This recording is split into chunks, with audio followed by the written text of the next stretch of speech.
And welcome back to Primetime News. The future of the Dream Weekend in Negril, Westmoreland hangs in the balance as event organizers and the business community are at odds. Dream Entertainment contends that accommodation expenses are racking up, driving a wall between partygoers and businesses. Ramada Lyons tells us more.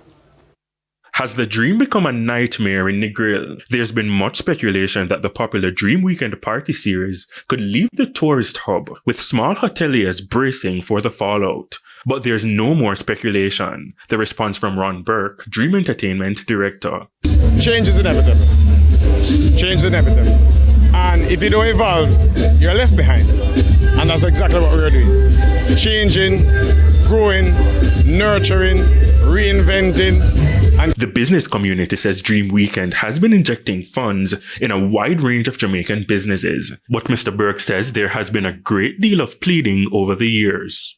To who? Business leaders and hotel owners. The main argument? It's expensive to come to Jamaica. If you go online, I'll give you a quick example. You go online, you hit Expedia, and you start searching for different markets. And you search for the DR, right? And you search for Jamaica and Guyana, and I can list other Caribbean countries, just a few. And you compare the cost of flying to Jamaica and flying to some of these Caribbean islands. You understand how expensive. We're in the top 10. We're a premium destination, despite challenges that we have in the country. It's a case of mounting expenses. But truth be told, if it's so expensive to come to Jamaica and the hotel owners drive the cost up, because remember, let's just be real now. It is the slow season for hotels. The busy season is the winter tourist season. But there are only 2 seasons in Jamaica. Winter tourist season and Dream Weekend.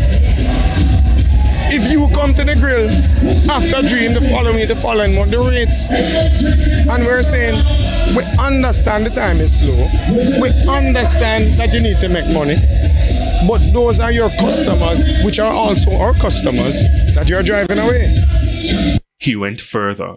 So you're flying from overseas, expensive airfare, expensive hotel, you have your outfits, you have Dream Weekend ticket, which is, by default, the cheapest part of the trip. And the vacation is our tickets, which include food and drink.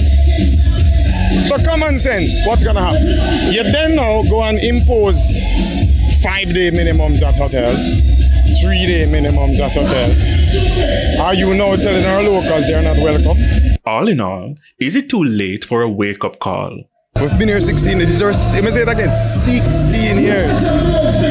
Where were you all these years and we've been pleading?